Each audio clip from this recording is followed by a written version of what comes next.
Et si je te disais que ce qui détruit le plus ta vie aujourd'hui, ce ne sont pas tes ennemis, ce ne sont pas les critiques, ce ne sont même pas tes échecs. Non, c'est ta propre bouche, ta tendance à trop parler, à tout montrer, à tout livrer, ta manie de mettre ton âme en vitrine dans l'espoir que quelqu'un vienne l'aimer. Dans ce monde de surexposition, de storytime, de confession publique et de likes sur l'intimité, ceux qui gagnent ne sont pas ceux qui crient le plus fort. Ce sont ceux qui avancent en silence. Ce sont ceux qui savent que le vrai pouvoir se cache, il ne s'exhibe pas. Tu veux savoir pourquoi ta paix intérieure s'effondre au moindre commentaire? Pourquoi tes projets n'avancent jamais malgré ton énergie? Pourquoi ta vie amoureuse ressemble à une série Netflix qu'on commande sans cesse? Parce que tu donnes au monde les clés de ta forteresse, et tu t'étonnes qu'on vienne y foutre le feu. Les gens intelligents, je parle des vrais, pas ceux qui brillent artificiellement, gardent certaines choses sacrées. Ils protègent ce qui est fragile, comme on protège une flamme dans le vent. Et aujourd'hui, je vais te révéler 3 secrets que ces gens-là ne partagent jamais. Pas parce qu'ils ont peur, mais parce qu'ils ont compris que tout ce qui est précieux se protège. Avant de plonger dans cette sagesse, je vous demande gentiment de soutenir la chaîne en aimant la vidéo et en la partageant pour aider à diffuser cette philosophie à un public plus large. Et pour recevoir des pépites comme celle-ci chaque semaine, n'oubliez pas de vous abonner et d'activer la cloche de notification.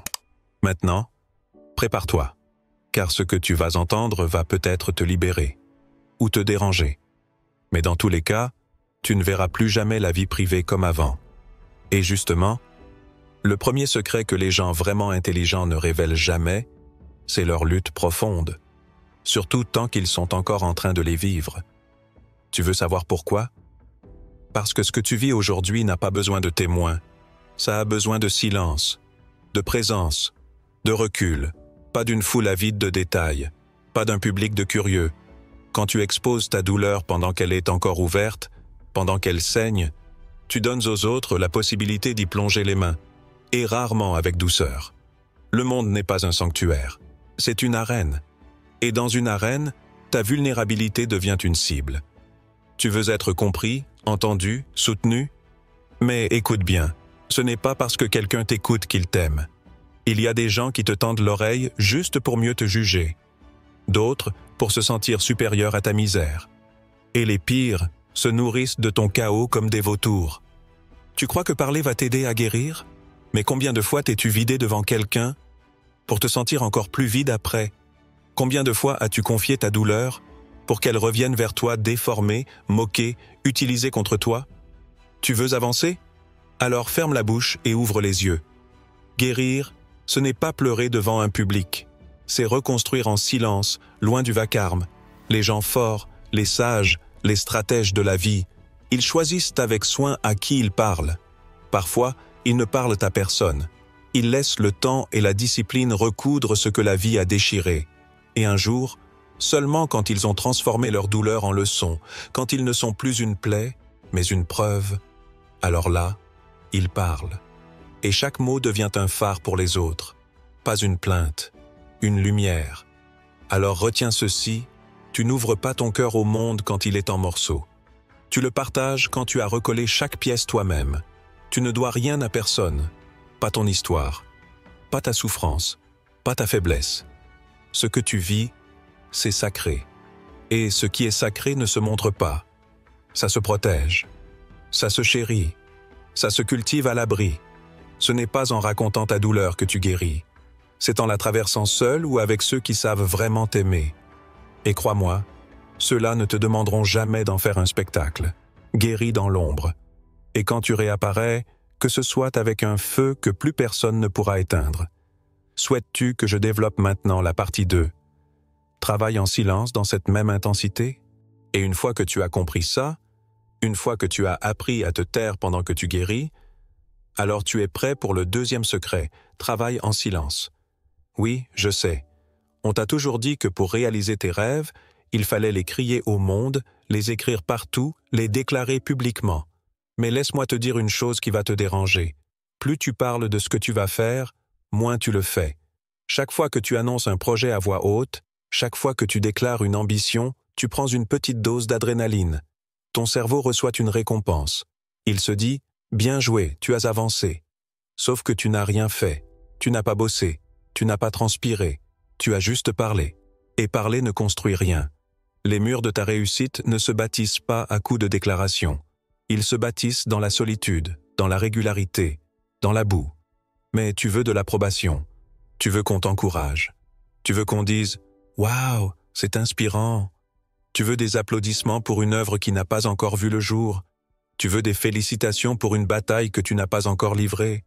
Et tu te demandes pourquoi tu n'avances pas? Parce que tu transformes ton rêve en spectacle. Et un spectacle, c'est éphémère. C'est creux. Un vrai rêve, lui, a besoin de silence, de mystère, de discipline. Les gens intelligents ne parlent pas pour impressionner.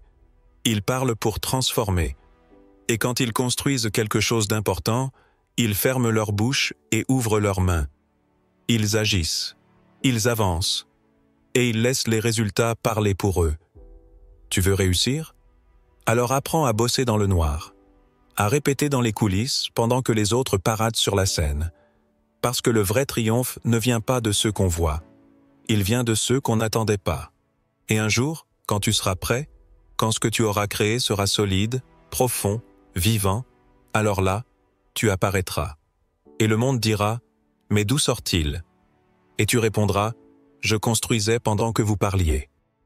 Et une fois que tu as appris à te reconstruire en silence, à bâtir sans scène, sans validation, sans projecteur, il reste encore une chose, la plus précieuse de toutes, ta vie privée. Ton jardin, ton sanctuaire, ce qui n'appartient qu'à toi. Aujourd'hui, en 2025, protéger sa vie privée est devenu un acte révolutionnaire.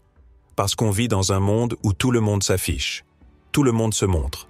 Les repas, les disputes, les câlins, les ruptures, les vacances, les naissances. Chaque moment est exposé comme s'il n'avait de valeur que s'il est validé par les autres. Mais laisse-moi te poser une question simple. Si tu retires les likes, les vues, les commentaires, que reste-t-il de ta relation, de ton bonheur, de ton identité? Parce que c'est là le piège. Plus tu montres, plus tu t'effaces. Tu deviens une version éditée de toi-même, une marionnette contrôlée par le regard des autres. Et tu crois que tu vis, alors qu'en réalité, tu joues un rôle. La vérité, c'est que les choses les plus précieuses dans la vie ne se partagent pas en public. L'intimité, l'amour, la complicité, la douleur vraie, les silences puissants, tout cela se vit en privé, ou ça se perd. Les gens intelligents l'ont compris. Ils ne publient pas tout. Ils ne racontent pas tout. Non pas parce qu'ils ont honte, mais parce qu'ils respectent ce qu'ils vivent. Ils savent que le bonheur n'a pas besoin de spectateurs, que la paix se cultive loin du bruit, et que l'amour, le vrai, n'a rien à prouver au monde. Aujourd'hui, montrer son couple, c'est devenu une performance, une compétition, une vitrine. On ne construit plus une relation, on la met en scène. Mais pendant que certains collectionnent les likes, d'autres bâtissent des fondations solides, à l'abri des regards. Et quand la tempête viendra, parce qu'elle viendra toujours, ce ne seront pas les plus visibles qui survivront, mais les plus enracinés. Alors protège ton jardin, protège ce que tu aimes, protège ce que tu construis. Ne laisse pas le monde y entrer sans y être invité. Parce que ce que tu montres, le monde se croit autorisé à le commenter, à le juger, à l'attaquer. Mais ce que tu gardes secret, reste à toi. Et ce que tu gardes à toi, personne ne peut te le voler. Ce n'est pas de la peur, c'est du respect, c'est de la dignité, c'est du pouvoir. Et maintenant que tu sais protéger ton jardin, que tu as compris que tout ce qui est précieux se cultive à l'abri, il est temps d'aller encore plus loin. Parce qu'il existe une vérité brutale, mais libératrice. Ce que tu caches détermine ce que tu vaux. Ce n'est pas dans ce que tu dis que réside ta force, c'est dans ce que tu choisis de ne pas dire. Pas par peur, pas par honte, mais par puissance. Regarde autour de toi. Ceux qui parlent tout le temps sont souvent ceux qui agissent le moins. Ceux qui exposent tout sont souvent ceux qui n'ont rien de vraiment profond. Mais ceux qui se taisent, ceux qui gardent leur monde intérieur inviolé, ce sont eux les véritables piliers. On vit dans une époque où tout est accessible, tout est visible, tout est à vendre. Mais ce qui a le plus de valeur, c'est ce qui reste caché. Un homme, une femme, qui n'a pas besoin de tout dévoiler pour exister, C'est une personne qu'on ne peut ni manipuler, ni atteindre, ni briser. Parce que cette personne a compris que sa valeur ne dépend pas de l'opinion des autres, mais de ce qu'elle protège en elle. Tu veux être fort? Alors apprends à séparer ce qui est public de ce qui est sacré. Tout n'a pas vocation à être vu, commenté, interprété. Il y a des choses en toi qui doivent rester à l'abri, parce qu'elles sont ton énergie vitale, parce qu'elles sont la source de ta puissance. Les plus grands sages, les plus grands bâtisseurs, ne se sont jamais excusés de garder leur silence. Ils savaient que le monde ne méritait pas tous deux.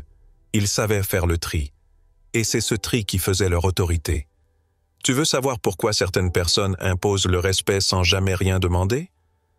Parce qu'elles ont cette aura silencieuse, ce mystère assumé.